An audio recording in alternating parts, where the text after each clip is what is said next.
తన ప్రాణము అలసిపోయేదిగా ప్రతి మానవుడు ఏదొక విషయమును బట్టి, ఏదొక సమస్యను బట్టి, ఏదొక పరిస్థితిని బట్టి మానవులు ఈనాటి దినాలలో కృంగిపోయేవారిగా ఉంటూ వస్తున్నారు. కృంగిపోయిన మానవులను దేవుడు దర్శించేవాడిగా ఉన్నారు. ఏ మానవుడు కృంగిపోకూడదని వారి సమస్యలను చూసి, వారి పరిస్థితులను చూసి, వారి స్థితిగతులను చూసి, వారి యొక్క ఆయా రకాల పరిస్థితులను చూసి ఏ మానవుడు కూడా కృంగిపోకూడదని దేవాది దేవుడు ఆ కృంగిన వారిని లేవనెత్తేవాడిగా, ఆ కృంగిన వారి దగ్గరికి వెళ్ళి ఆ కృంగిన హృదయాలను, కరిగిపోయిన హృదయాలను ఆయన కదిలించే దేవుడిగా ఆయన ఉంటూ వస్తున్నాడు. మానవులు సామాన్యముగా అనేక రకమైన సమస్యలను బట్టి, అనేక రకమైన రోగములను బట్టి, అనేకమైన బాధలను బట్టి, అనేకమైన కుటుంబంలో పరిస్థితులను బట్టి ఈనాటి దినాల్లో మానవులు ఎంతగానో కృంగిపోతూ ఉన్నారు. కృంగిపోయి వారి ప్రాణాలు అలసిపోయేవిగా, వారి ప్రాణాలు ఏమాత్రము కూడా సేద తీరనివిగా ఉంటూ వస్తున్నాయి. అందుకే భక్తులు అంటున్నారు, నా ప్రాణమా నీవేళ కృంగి ఉన్నావు, నా ప్రాణమా నీవేళ కృంగి ఉన్నావు అని సెలవిస్తూ వస్తున్నారు. ఇక్కడ క్వశ్చన్ మార్క్ పెడుతూ వస్తున్నారు. కాబట్టి ప్రియమైన వారులారా, మనము కూడా ఏదో రకమైన పరిస్థితిని బట్టి, సమస్యను బట్టి, రోగమును బట్టి, కుటుంబంలో పరిస్థితులను బట్టి, కుటుంబంలో సమస్యలను బట్టి, మన యొక్క పరిస్థితులను బట్టి కృంగిపోయే వారు ఉన్నాం. కానీ దేవుడు కృంగిన మానవాళిని లేవనెత్తే దేవుడుగా ఆయన ఉంటూ వస్తున్నాడు. భక్తులు ఎంతో మంది బైబిల్ గ్రంథంలో కృంగిపోయిన వారిగా ఉన్నారు. కానీ ఆ కృంగిపోయిన వారికి ధైర్యమును దేవుడు ప్రసాదిస్తూ వచ్చినాడు.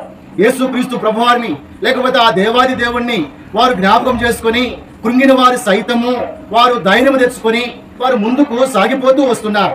అందుకే ప్రియమైన వారులారా, ఏ పరిస్థితుల్లో మానవాడి కృంగిపోతూ ఉన్నారు అనేది మనం ఆలోచన చేస్తే, రండి ప్రియమైన వారులారా, న్యాయాధిపతుల గ్రంథము ఏ రకాల పరిస్థితులను బట్టి మానవులు కృంగిపోయే వారిగా ఉంటున్నారు అనేది మనం బైబిల్ గ్రంథమును ఆధారం చేసుకొని చూస్తే, రండి ప్రియమైన వారులారా, 11వ అధ్యాయం న్యాయాధిపతుల గ్రంథము 11వ అధ్యాయము రండి 35వ వచనము. న్యాయాధిపతుల గ్రంథము 11వ అధ్యాయము 35వ వచనం, పేజీ నెంబర్ 210, పాత నిబంధనలు 210వ నెంబర్ పేజ్, చదవండి ఒకళ్ళు.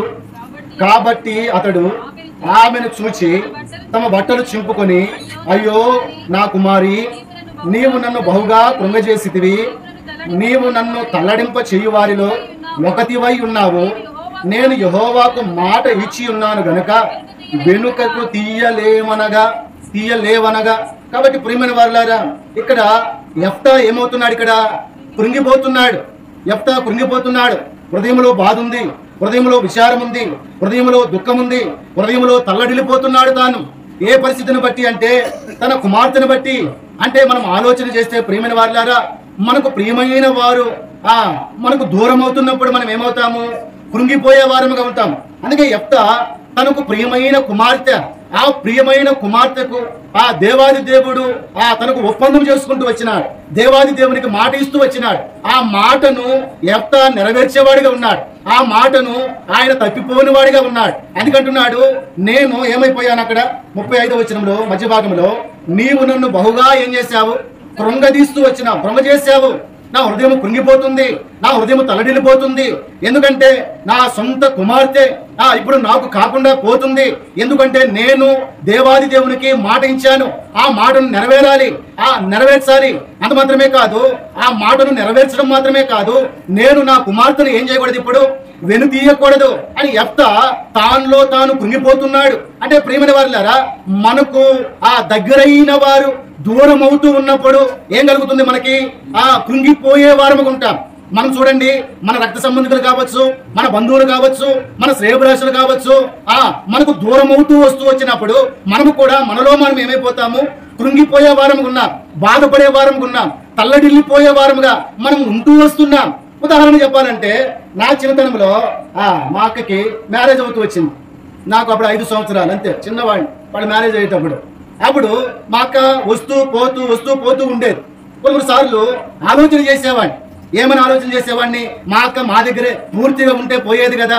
మా అక్క వెళ్ళేటప్పుడల్లా నేను వెళ్ళి ఏం చేసేవాడిని అంటే ఇంట్లో కూర్చొని మంచం మీద కూర్చొని ఏడ్చేవాడిని, కృంగిపోయేవాడిని. మా అక్క మా దగ్గరే ఉంటే మంచిది కదా. ఎందుకంటే మా అక్కను అంతగా ప్రేమిస్తూ వచ్చినాను. అంటే ప్రియమైన వారులారా, మనకు దగ్గరైన వారు దూరం అవుతూ వచ్చినప్పుడు, మనలో కృంగుదల, మనకు దగ్గరైన వారు దూరమైనప్పుడు మన హృదయంలో తల్లడిల్లటం, ఇవన్నీ కూడా మనకు జరిగేవిగా ఉన్నాయి. కాబట్టి మనకు దూరం అవుతూ వస్తున్న వారిని బట్టి మనం కృంగిపోయే వారం కన్నా, మనకు దూరముగా వెళ్ళిన వారిని బట్టి మనకు బాధ కలిగేదిగా ఉంది.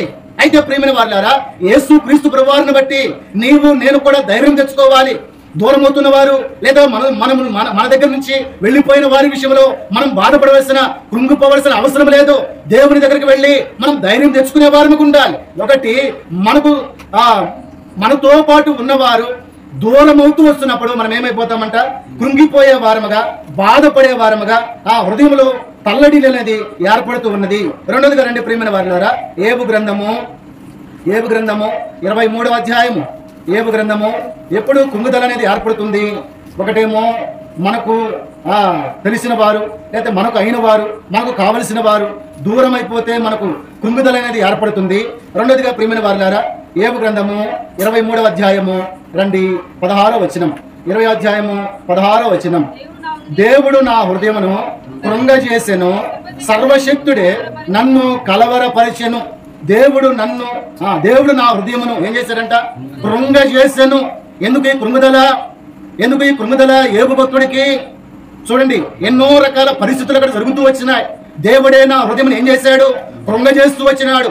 సర్వశక్తుడే నన్ను ఏం చేశాడు?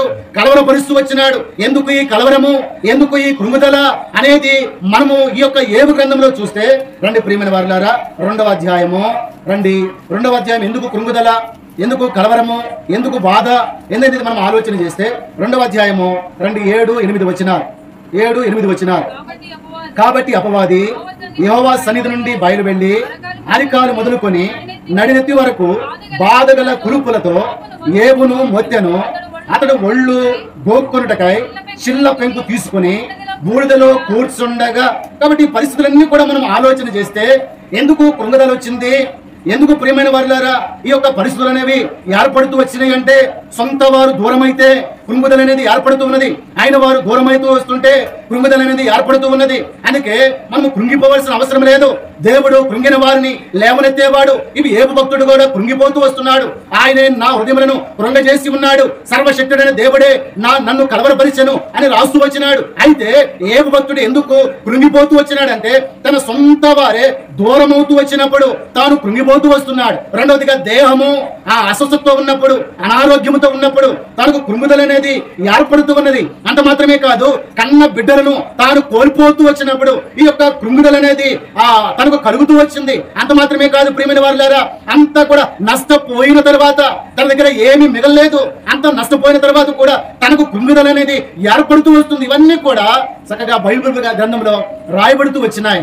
ఎప్పుడు కృంగుదల అంటే, సొంత వారందరూ కూడా దూరం అవుతుంటే తనకు కృంగుదల, తన స్నేహితులే తనకు దూరం అవుతుంటే కృంగుదల, తన కట్టుకున్న భార్యే దూరం అవుతుంటే కృంగుదల, తన కొడుకులు తర్వాత బిడ్డలు తాను కోల్పోతుంటే ఆ కృంగుదల. అంత మాత్రమే కాదు, తనకు కలిగిన సమస్తము నష్టపోతూ ఉంటే కృంగుదల. అందరూ కూడా వదిలిపెట్టి వెళ్ళిపోతే కృంగుదల అనేది మానవునికి ఏర్పడేదిగా ఉంది. నిన్ను కూడా అందరూ ద్వేషిస్తున్నారేమో, నిన్ను కూడా అందరూ కూడా వదిలిపెట్టి వెళ్ళిపోతున్నారేమో, అంత కూడా నష్టపోయి, అంత కూడా పాడు చేసుకొని, అంత కూడా నీ హృదయంలో నెమ్మది లేకుండా నీకు కృంగుదల అనేది ఏర్పడుతూ ఉన్నదేమో. దేవాది దేవుడు నీతోనే మాట్లాడుతున్నాడు. కృంగిన వారిని దేవాది దేవుడు లేవనెత్తేవాడిగా ఉన్నాడు. కృంగిన వారందరినీ కూడా ఆయన బాగు చేసే దేవాది దేవుడిగా ఉన్నాడు. ఎప్పుడు కృంగుదల అంటే, ఒకటి సొంత వారందరూ కూడా ఏమైనప్పుడు అంటే కృంగుదల, దూరం అవుతూ వచ్చినప్పుడు కృంగుదల అనేది ఏర్పడుతూ ఉన్నది. దేహంలో అనారోగ్యంతో ఉంటే మానవునికి ఏముంది? కృంగుదల ఉంది. తర్వాత కన్న బిడ్డలు కోల్పోతూ వస్తున్నప్పుడు ఏముంటుంది? కృంగుదల అనేది ఉంటుంది. సమస్తము కూడా తాను నష్టపరుచుకుంటే ఏముంది? కృంగుదల ఉంది. ఆపదల్లో బంధువులందరూ కూడా, ఆపదల్లో స్నేహితులంతా కూడా, ఆపదల్లో నీ భార్య కూడా, ఆపదల్లో నీ యొక్క తెలిసిన కొలీగ్స్ కూడా, అందరూ కూడా నిన్ను విడిచిపెట్టి వెళ్ళిపోతే నీవు కృంగిపోతున్నావేమో, ఇంకా బాధల్లో ఉన్నావేమో, ఇంకా శ్రమల్లో ఉన్నావేమో, ఇంకా కూడా హృదయ వేదనలో ఉన్నావేమో.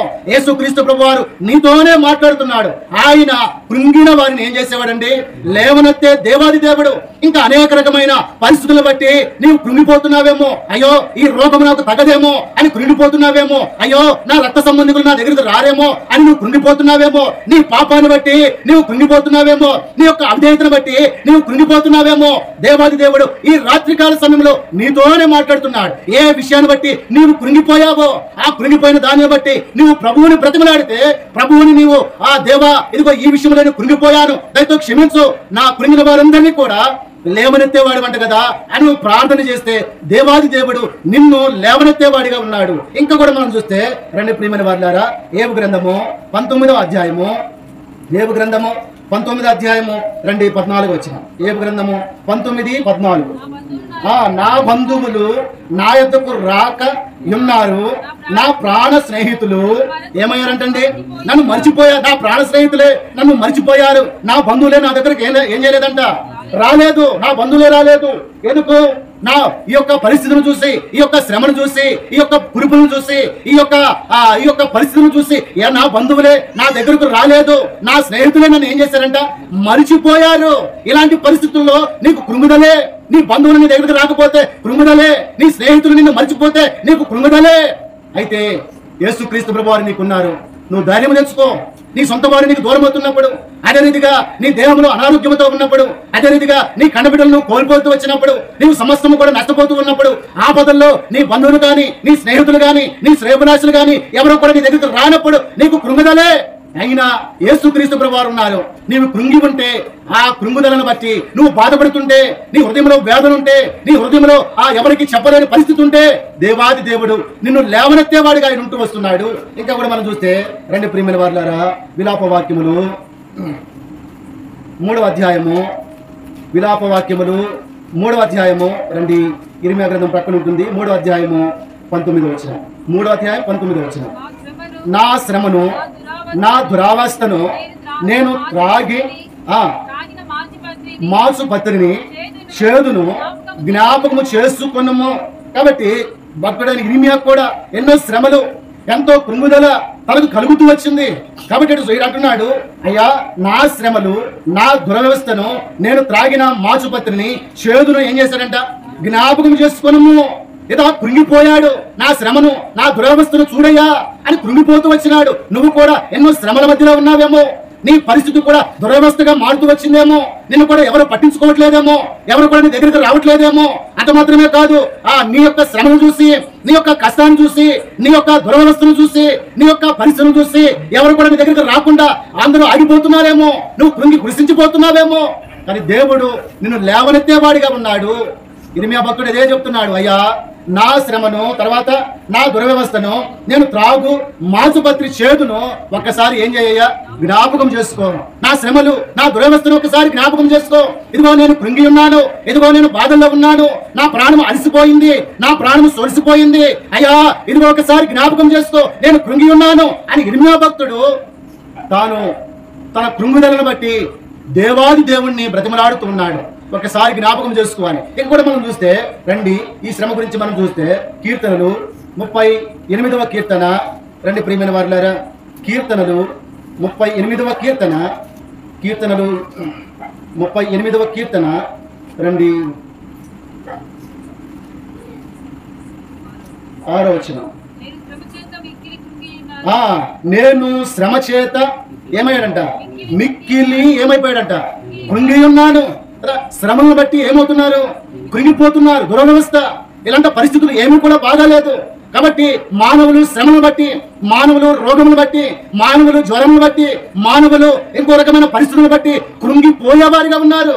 అందుకే భక్తులు అంటున్నారు, ఏమంటున్నారు, 38:6 చదవండి. ఇంకా దినమెల్లా నేనేమయ్యానయ్యా, దినమెల్లా నేను దుఃఖాక్రాంతుడనై సంచరించుచున్నాను. చూడండి, దినమెల్లా నేను దుఃఖాక్రాంతుడనయ్యాను. ఎందుకు? నేను కృంగిపోయాను. దేనిని బట్టి కృంగుదల? ఈ యొక్క శ్రమలను బట్టి కృంగుదల. ఈ కృంగుదలను బట్టి ఎంతో బాధ కలుగుతుంది. హృదయం వేదనతో ఉంది, హృదయం కన్నీళ్లతో ఉంది, హృదయం ప్రియమైన వాళ్ళ ఎన్నో రకాల పరిస్థితుల్ని ఉండొచ్చు. అని దేవుడు కృంగిన వారిని, శ్రమలలో ఉన్న వారిని ఆ దేవాది దేవుడు బయటికి తీసుకొచ్చేవాడిగా ఉన్నారు. అందుకే మనం ఆలోచన చేయాలి. ఎప్పుడు కూడా చీకటి ఉండదు, ఎప్పుడు కూడా సూర్యుడు ఉండడు. 12 గంటలు అది ఉంటే 12 గంటలు ఇది ఉంటుంది. ఆ రీతిగానే ప్రియమైన వాళ్ళారా ఎప్పుడు కూడా మానవునికి శ్రమలు ఉండవు, ఎప్పుడు కూడా సుఖం ఉండదు. కొన్నిసార్లు శ్రమలు ఉంటాయి, కొన్నిసార్లు సుఖము అనగా సంతోషం ఉంటుంది. అంటే దేవుడే దీన్ని ఏం చేశాడు? సుఖ దుఃఖాలను ఏం చేశాడంట చెప్పాలండి. సుఖ దుఃఖాలను ఏం చేశాడు? జతపరుస్తూ వచ్చినాడు. సుఖ దుఃఖాలను కూడా జతపరుస్తూ వచ్చినాడు. అందుకే మనము కూడా ఆలోచన చేయాలి. నీకు కలిగిన శ్రమలను బట్టి, నీకు కలిగిన బాధలను బట్టి, నీకు కలిగిన ఈ యొక్క అనారోగ్యమైన పరిస్థితులను బట్టి నువ్వు కృంగిపోతున్నావేమో, ఎవరో కూడా చెప్పుకోలేని స్థితిలో నీవు ఉన్నావేమో. ఈ రాత్రికాల సమయంలో దేవుడు నీతో మాట్లాడుతున్నాడు. నీ శ్రమలను దేవుడు చూస్తూ వచ్చినాడు. నీ యొక్క హృదయంలో ఉన్న బాధను, నీ కన్నీళ్లను దేవుడు చూస్తూ వచ్చినాడు. అందుకే ప్రియమైన వారులారా, దేవా నా శ్రమలలో నేను ఏమైపోయాను? కృంగిపోయాను. నా శ్రమల్లో నేను కృంగిపోయాను. నా శ్రమలో నా హృదయము బాధతో ఉంది, నా హృదయము వేదనతో ఉంది అని చెప్పేసి భక్తులైన వారు ఈ రీతిగా తన కృంగుదలను ఆ శ్రమల ద్వారా వస్తుంది అని సెలవిస్తూ వస్తున్నారు. ప్రియమైన వారులారా, అందుకే నీవు నేను కూడా, మనకు కూడా ఎన్నో శ్రమలు ఈ భూమి మీద కలగొచ్చు. ఆయన ప్రభువును బట్టి నీవు నేను ఏం తెచ్చుకోవాలంట? ధైర్యమును తెచ్చుకునే వారముగా నీవు నేను కూడా ఉండాలని దేవాది దేవుడు సెలవిస్తూ ఉన్నాడు. అంత మాత్రమే కాదు, రండి ఇర్మియా గ్రంథము లేదా ఏబు గ్రంథము రండి ప్రియమైన వారులారా, 15వ అధ్యాయము. ఏబు గ్రంథము రండి 15వ అధ్యాయము 12వ వచనం. ఇక్కడ అంటున్నాడు 15:12, నీ హృదయము ఎలా కృంగిపోయెను, నీ కన్నులు ఎలా ఏమవుతున్నాయి అంటండి? ఎర్రబారుచున్నవి. ఎందుకు? దేవుని వాక్యమును వినని కారణం బట్టి, అవిధేయతను బట్టి. రండి 11వ వచనము. దేవుడు సెలవిచ్చిన ఆదరణ నీకు తేలికగా నున్నదా? ఇట్లు నీతో మృదువుగా పలకబడిన వాక్యము తేలికగానున్నదా? అంటే ప్రేమైన వారులారా, దేవుని వాక్యమునకు ఏమై ఉన్నారంట? అవిధేయులై ఉన్నారు. అంటే అవిధేయతను బట్టి కోడ మానవునికి ఏం కలుగుతుంది? శ్రమ కలుగుతుంది. ఆ శ్రమను బట్టి ఏం కలుగుతుంది? కృంగుదల కలుగుతుంది. ఇదంతా కూడా మనం ఆలోచన చేయాలి. దేవుని వాక్యమునకు అవిధేయముగా ఉంటే, దేవుని వాక్యమునకు విధేయత ఉంటే శ్రమ లేదు. దేవుని వాక్యమునకు అవిధేయత ఉంటే శ్రమ ఉంది. ఆ శ్రమ ద్వారా కృంగుదల అనేది ఉంది.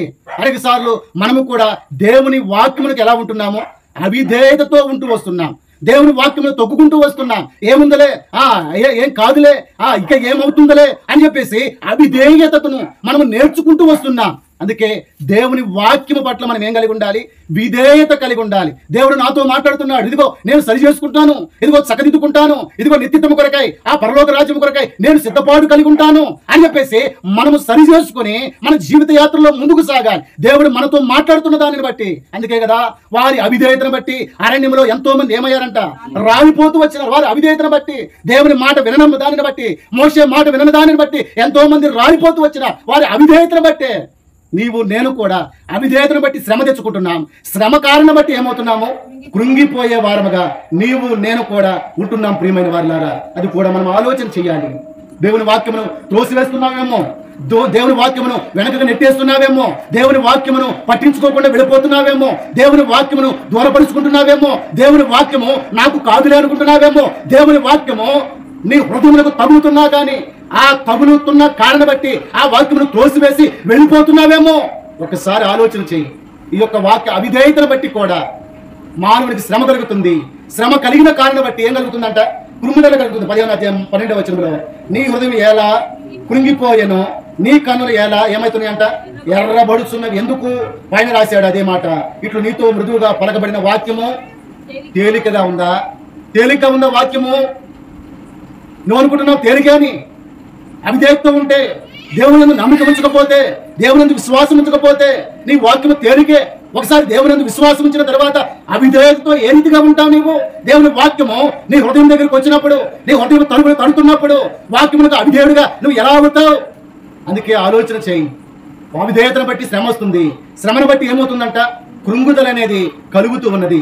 ఇవన్నీ కూడా బైబిల్ గ్రంథంలో చక్కగా రాయబడుతూ వచ్చినాయి. నువ్వు కూడా కృంగిపోయి ఉన్నావేమో, నీ లోకపు పరిస్థితులను చూసి, నీ శ్రమలను చూసి, వాక్య అవిధేయతను బట్టి నువ్వు కృంగిపోయావేమో. ఒకసారి ఆలోచన చేయి. అందుకే ధైర్యం కొరకాయ రండి ప్రియమైన వారులారా. మొదటి సమూయేలు గ్రంథము 30వ అధ్యాయము 6వ వచనం. 30వ అధ్యాయము 6వ వచనం. దావీదు మిక్కిలి దుఃఖపడెను, మరియు తమ తమ కుమారులను బట్టి కుమార్తెలను బట్టి జనులందరికీ ప్రాణం విసికినందున రాళ్లు రువ్వి దావీదును చంపుదువు రండని వారు చెప్పుకొనగా, దావీదు తన దేవుడైన యెహోవాను బట్టి ఏం తెచ్చుకున్నాడంటండి? ధైర్యము తెచ్చుకున్నాడు. ఎవరిని బట్టి అంటే ధైర్యము? దావీదు తన దేవుడైన యెహోవాను బట్టి ధైర్యము. అంటే ఏమైపోయాడు ఇప్పుడు? తనకు కృంగుదల వచ్చింది, ఎంతో నిరాశలో ఉన్నాడు, ఎంతో ఆ దీన స్థితిలోనికి వెళ్ళిపోతూ వచ్చినాడు. తన సొంత వారే తనను ఏం చేయాలనుకుంటున్నారు? రాళ్ళు రువి ఏం చేయాలనుకుంటున్నారు? చంపాలనుకుంటున్నారు. అంత మాత్రమే కాదు, ప్రాణం ఏమైపోయిందంట? విసిగిపోయింది. విసిగినందున రాయబడుతూ వచ్చింది, ప్రాణం విసిగిపోతూ వచ్చింది. ఇలాంటప్పుడు కృంగుదలలో ఉన్నప్పుడు నీవు నేను కూడా ప్రియమైన వాళ్ళగా యేసుక్రీస్తు ప్రభువుని బట్టి ధైర్యం తెచ్చుకోవాలి. ఆ దేవాది దేవుని బట్టి ధైర్యం తెచ్చుకోవాలి. ఈ లోకంలో ఎవరో కూడా నీకు ధైర్యం ఇవ్వరు. నువ్వు కృంగిపోయినప్పుడు, నీ హృదయ బాధతో ఉన్నప్పుడు, నీ శ్రమలో ఉన్నప్పుడు, నీ బాధల్లో ఉన్నప్పుడు, నీ కష్టాలలో ఉన్నప్పుడు, అనేక రకమైన సమస్యలతో ఉన్నప్పుడు, ఆపదల్లో ఉన్నప్పుడు నీకు ఎవరు కూడా ప్రియమైన వాళ్ళారా ధైర్యాన్ని ఎవరు కూడా ఎవరిస్తారు అంటే నీ దేవుడైన యెహోవాయే నీకేమిస్తాడు? ధైర్యమును ప్రసాదిస్తాడు. నీ కృంగిన వేళల్లో ధైర్యం ఆయన ఇస్తాడు. మనుషులు ఎవరు కూడా నీవు కృంగిపోతే ధైర్యం ఇవ్వలేరు. యేసుక్రీస్తు ప్రభువారు మాత్రమే ధైర్యమును ప్రసాదించేవాడిగా ఉన్నాడు. అందుకే ప్రియమైన వాళ్ళరా దావీదు తమ దేవుడైన యెహోవాను బట్టి ఏం తెచ్చుకున్నాడంట? ధైర్యం తెచ్చుకున్నాడు. తాను కృంగిపోతూ వచ్చినాడు, తన ప్రాణం విసిగిపోతూ వచ్చింది. ఇలాంటి పరిస్థితుల్లో, ఈ కృంగుదలలో ఎవరు కూడా తన ధైర్యాన్ని ఇవ్వలేకపోయారు. కానీ తన దేవుడైన యెహోవాను బట్టి తాను ధైర్యమును తెచ్చుకొని ముందుకు సాగిపోతూ వచ్చినాడు. నీవు కూడా దావీదుకు వలె కృంగిపోయావేమో, ప్రాణం విసిగిపోయిందేమో, కానీ నీ ప్రభువును బట్టి నీవు ధైర్యము తెచ్చుకోవాలని దేవాది దేవుడు సెలవిస్తూ ఉన్నాడు. కృంగిపోయిన పరిస్థితుల్లో ఉంటే దేవాది దేవుడు నీతో మాట్లాడుతున్నాడు. నీ హృదయం బాధ ఉందేమో, నీ హృదయం కృంగిపోయిందేమో, నీ శ్రమను బట్టి, నీ రోగములను బట్టి, నీ పరిస్థితులను బట్టి, ఈ ఆపదలను బట్టి, ఎవరు లేని కారణం బట్టి, నీ యొక్క ఆ సొంత వారే నీకు దూరమైన కారణం బట్టి నీ కృంగుదల ఏర్పడుతూ వచ్చిందేమో. దావీదు వలె నీవు కూడా దేవాది దేవుని బట్టి ధైర్యం తెచ్చుకొని ముందుకు సాగాలని దేవాది దేవుడు సెలవిస్తున్నాడు. పాపం బట్టి కూడా ఈనాటి దినాల్లో మానవునికి కృంగుదల ఉంది. పాపం బట్టి కూడా ఈనాటి దినాల్లో మానవునికి కృషించిపోతున్నారు. చెడుతనమును బట్టి, పాపమును బట్టి మానవుడు కృంగిపోతూ ఉన్నాడు. దినదినము కూడా తన దైనందినమైన స్థితి దిగజారిపోతూ వస్తుంది. ఇంకా పాపములు ఉన్నావేమో, పాపాన్ని బట్టి కృంగిపోతున్నావేమో, పాపాన్ని బట్టి దీనస్థితిలోనికి వెళ్ళిపోతున్నావేమో, పాపం బట్టి కిందకు దిగజారిపోతున్నావేమో.